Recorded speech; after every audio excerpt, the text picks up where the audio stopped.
تعال يا عم بقى فينا يا عم، انا ما اتغديتش لسه، العيال جابوا روست ونتغدى. يلا بس تعال.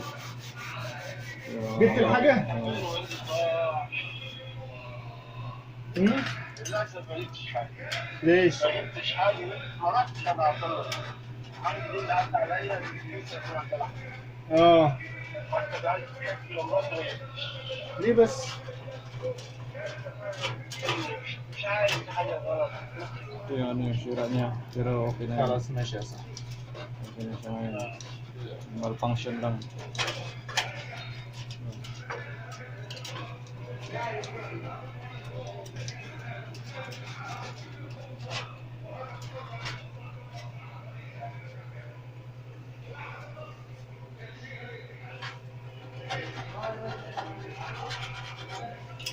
Ito yung may-ari ng ano ng coffee shop.